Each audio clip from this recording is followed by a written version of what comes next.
Hello दोस्तों, मैं राजेंद्र कुमार आपका अपना यूट्यूब चैनल राजेंद्र ज्ञान विज्ञान क्लासेस में आप सभी का हार्दिक स्वागत अभिनंदन करता हूं। यह वीडियो शुरू करने से पहले मेरी आप लोगों से एक छोटा सा रिक्वेस्ट, यदि आपको मेरा यह वीडियो अच्छा लगे तो इस चैनल को सब्सक्राइब, लाइक, अपने दोस्तों के पास शेयर और इस घंटी के निशान को दबाना ना भूलें, ताकि मेरे नए वीडियो का नोटिफिकेशन आपको तुरंत मिल सके। धन्यवाद। तो चलिए आज का इस वीडियो को शुरू करते हैं। आज हम कक्षा 10वीं विषय विज्ञान अध्याय 1 जीवों का विकास के अंतर्गत चयन और विकास के सिद्धांत और प्रजातिकरण के विषय में अध्ययन करेंगे। तो चलो शुरू करते हैं। हम सबसे पहले देखते हैं चयन और विकास। बीगल के सफर के पश्चात जो है डार्विन ने अपने अध्ययनों का विवरण तैयार करने लगे और उस समय जो है उन दिनों उन प्राकृतिक आवास में चल रहे कृत्रिम चयन के विषय में उनके मन में जो है विचार बात उठी। कृत्रिम चयन जो है मनुष्यों के द्वारा अपनी इच्छा अनुसार बहुत से लक्षणों को चयन करके उस प्रकार के जीव जातियों को उत्पन्न करने की प्रक्रिया को हम क्या कहते हैं? कृत्रिम चयन कहते हैं। अर्थात मनुष्यों के द्वारा अपने अनुसार चाही गई लक्षणों के आधार पर बहुत से जानवरों या पेड़ पौधों की अनेक प्रजातियों को उत्पन्न करना ही कृत्रिम चयन कहलाता है। और उसी समय जो है डार्विन ने अलग अलग स्थानों पर विविध प्रकार के जीवों को देखा था और उनके मन में यह विचार उठा कि जो प्रकृति में पाए जाने वाले जीवों के मध्य विविधताएं पाई जाती है वह भी किसी चयन का ही नतीजा है। इसके लिए जो है डार्विन ने प्राकृतिक चयन शब्द का प्रयोग किया, अर्थात प्रकृति में स्वतः चलने वाली चयन की प्रक्रिया, जिसके अंतर्गत जो है जीवों की अधिकांशतः विकास प्राकृतिक चयन के द्वारा ही होता है। अर्थात जो है वहाँ पर जन्म लेने वाले जीवों का चयन कौन करता है? प्रकृति अपने आप में ही करता है, जिसको हम क्या कहते हैं? प्राकृतिक चयन कहते हैं। हम यहाँ पर प्राकृतिक चयन और कृत्रिम चयन के बीच में तुलनात्मक अध्ययन करने का प्रयास करते हैं। तो देखते हैं कृत्रिम चयन को जो है हम अंग्रेजी में आर्टिफिशियल सिलेक्शन कहते हैं और प्राकृतिक चयन को जो है हम नेचुरल सिलेक्शन कहते हैं। सबसे पहले देखते हैं कृत्रिम चयन का। इसे मनुष्यों के द्वारा संपन्न किया जाता है। अर्थात कृत्रिम चयन को किनके द्वारा संपन्न किया जाता है, पूरा किया जाता है?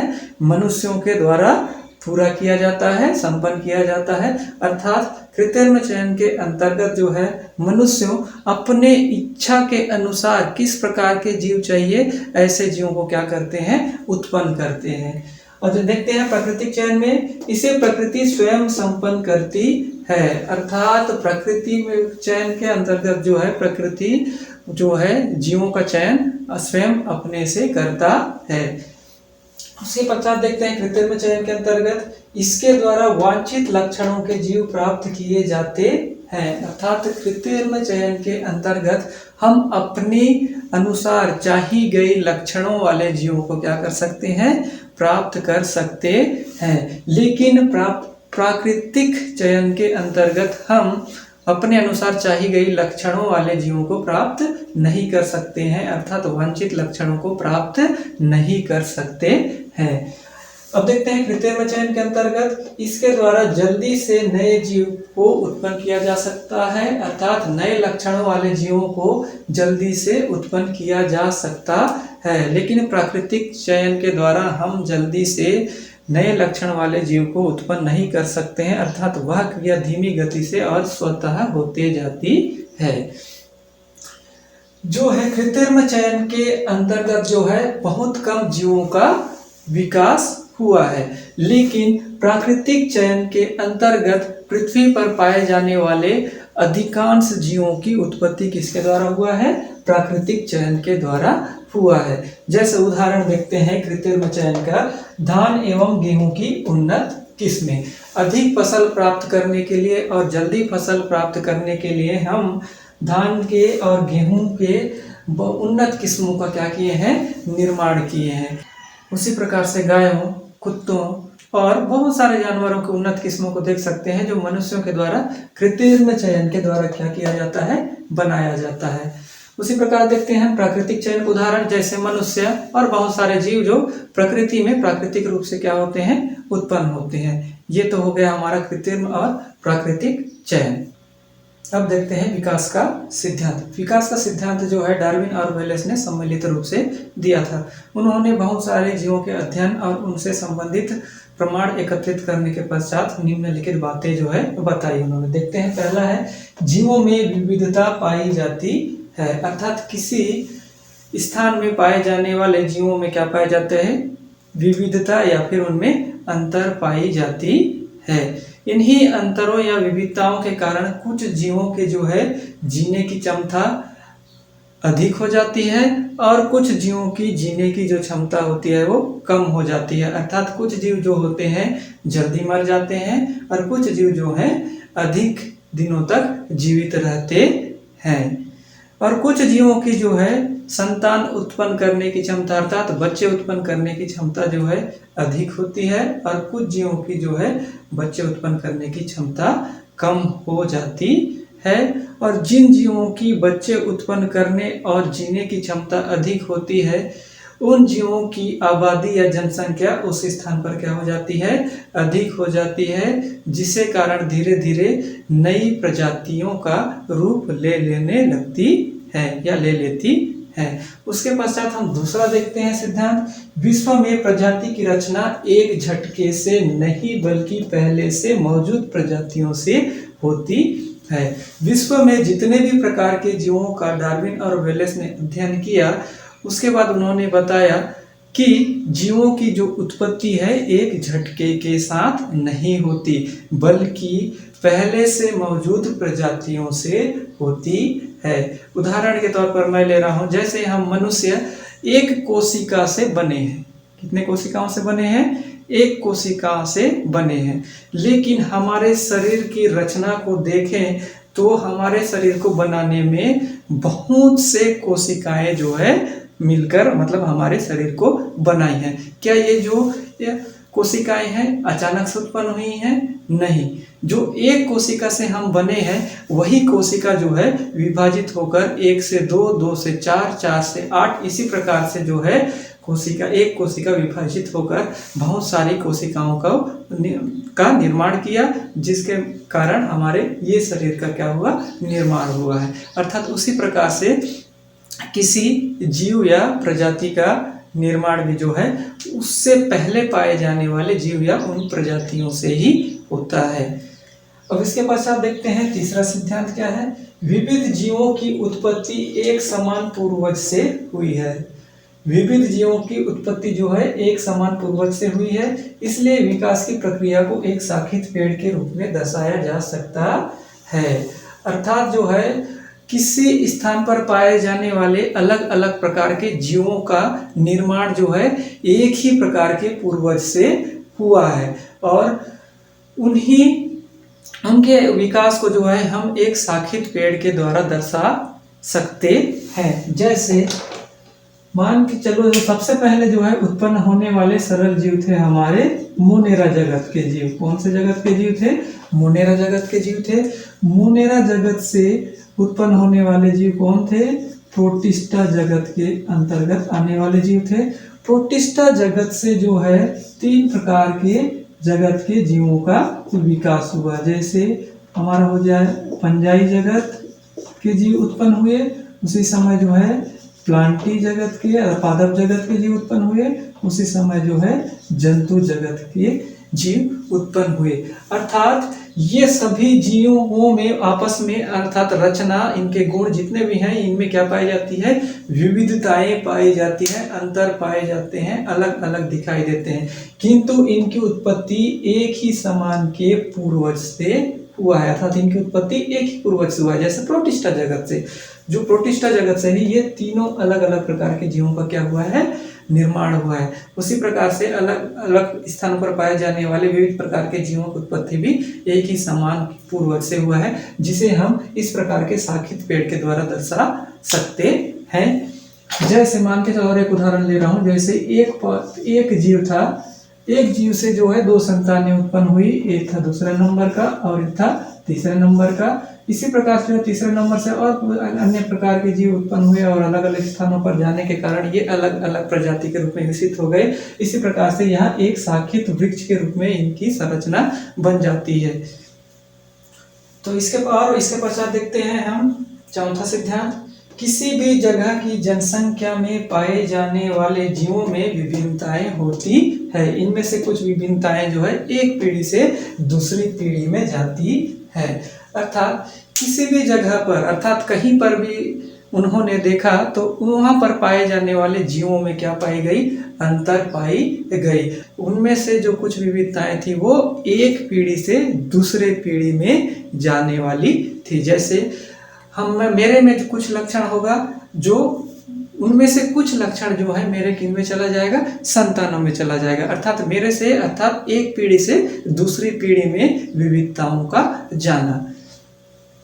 उसके बाद देखते हैं पांचवा, हर प्राणी विशेष का अस्तित्व बनाए रखने के लिए उनमें कुछ खास विभिन्नताएं होती है। अर्थात प्रत्येक प्राणी विशेष में अपने आप के अस्तित्व को बनाए रखने के लिए उनमें क्या पाई जाती हैं, कुछ विभिन्नताएं पाई जाती है। इन्हीं विभिन्नताओं के कारण जीवों में, अर्थात उन प्रजातियों में नई नई प्रजातियों का क्या हो जाता है, विकास होता है। इसके पश्चात देखते हैं हम पांचवा सिद्धांत। हर प्राणी विशेष का अस्तित्व बनाए रखने के लिए उनमें कुछ खास विभिन्नताएं होती है। अर्थात किसी स्थान पर पाए जाने वाले प्रत्येक प्राणी में उनके अस्तित्व को बनाए रखने के लिए उनमें कुछ अंतर पाई जाती है। यह विभिन्नताएं जो है एक पीढ़ी से दूसरे पीढ़ी में जाती हैं। ये सभी विभिन्नताएं एक पीढ़ी से दूसरे पीढ़ी में नहीं जाती हैं। कुछ ही विभिन्नताएं जो होती है एक पीढ़ी से दूसरी पीढ़ी में जाती हैं, अर्थात अपने माता पिताओं से उनके संतानों में जाते हैं, जिसके कारण उनकी जो संतानें हैं अपने माता पिता से अलग दिखाई देने लगते हैं, अर्थात एक नई प्रजाति का रूप ले लेते हैं। इसी प्रकार से जो है अन्य बहुत प्रकार के विभिन्नताओं के एक पीढ़ी से दूसरे पीढ़ी में जाने के कारण क्रमशः नई प्रजातियों का विकास होते जाता है। इसके पश्चात देखते हैं हम छठवां सिद्धांत। लाभदायक भिन्नताओं वाली विविध प्रजातियां किसी आवास में पनपने लगती हैं और समय के साथ इन प्रजातियों की वृद्धि होती रहती है। अर्थात लाभदायक भिन्नताओं वाली जो जीव होते हैं किसी स्थान पर क्या करते हैं, उनकी संख्या में धीरे धीरे वृद्धि होते जाती है, क्योंकि इनमें लाभदायक भिन्नताओं के होने के कारण किसी स्थान पर पहले से मौजूद जीवों की आबादी को ये लाभदायक भिन्नता वाले जीव क्या करते हैं, उनकी संख्या को प्रभावित करते हैं, जिसके कारण उनकी संख्या अर्थात पहले से मौजूद जीवों की जनसंख्या में क्या आती है, धीरे धीरे कमी आते जाती है।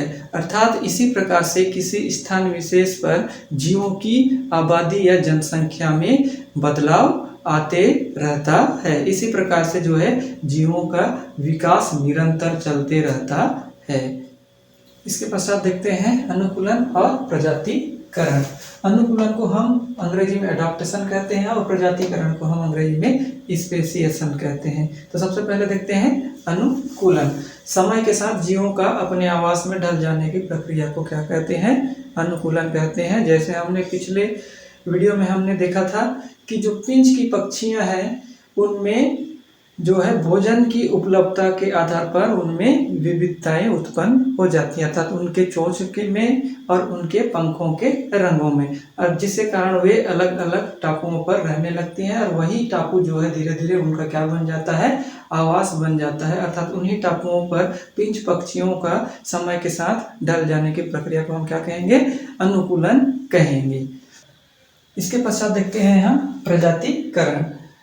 जीवों में विविधता से अलग अलग प्रजातियों के बनने की प्रक्रिया को हम क्या कहते हैं, प्रजातिकरण कहते हैं। अर्थात जो है पिंच की जो है जो पूर्वज प्रजाति है वो दक्षिण अमेरिका महाद्वीप के कहाँ पर देखा गया था, इक्वेडोर नामक देश में भी देखा गया था। वहीं से जो है पिंच की एक प्रजाति उड़कर कहाँ चली गई होगी, गलापागोस द्वीप समूह में गई होगी और वो धीरे धीरे वहाँ के आवास में अपनी आबादी या जनसंख्या को क्या की, वृद्धि की। तत्पश्चात जो है पिंच की अन्य जो पक्षियां थी वो उड़कर इन गलापागोस के अलग अलग द्वीपों पर उड़कर चले गए, क्योंकि गलापागोस के अलग अलग द्वीपों पर भोजन की उपलब्धता में भी क्या पाई गई, अंतर पाई गई, जिससे कारण इन पक्षियों पिंच पक्षियों में भी क्या आ गया, विभिन्नताएं उत्पन्न हो गई और धीरे धीरे वे उस द्वीप पर रहने लगे और वे एक प्रजाति के रूप में विकसित हो गए। और इन द्वीपों पर पाए जाने अर्थात 2 द्वीपों पर पाए जाने वाले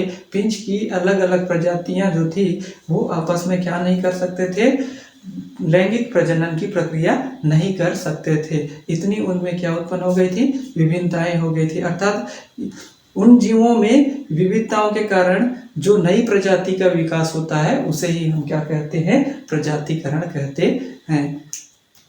अब देखते हैं कि ये द्वीप और महाद्वीप वास्तव में होते क्या है। सबसे पहले देखते हैं द्वीप। समुद्री सतह से, यह है हमारा समुद्री सतह से ऊपर उठी हुई वह छोटा स्थलीय भूभाग जो चारों ओर से किससे घिरा हुआ होता है, पानी से घिरा हुआ होता है, उसे हम क्या कहते हैं, द्वीप कहते हैं। और यह द्वीप जो होते हैं महाद्वीप से जुड़े हुए नहीं होते हैं। ऐसे छोटे स्थलीय भूभाग को हम क्या कहते हैं, द्वीप कहते हैं। अब देखते हैं महाद्वीप। महाद्वीप जो होते हैं समुद्री सतह से ऊपर उठी हुई वह बड़े स्थलीय भूभाग को ही हम क्या कहते हैं, महाद्वीप कहते हैं। यदि आप लोगों ने जीवों का विकास भाग 1 का वीडियो को नहीं देखा है तो उसका लिंक मैं ऊपर आई बटन पर दे दूंगा और उसका जो है लिंक मैं इस वीडियो के नीचे डिस्क्रिप्शन में भी दे दिया हूँ, वहाँ से भी आप जाकर उस वीडियो को देख सकते हैं।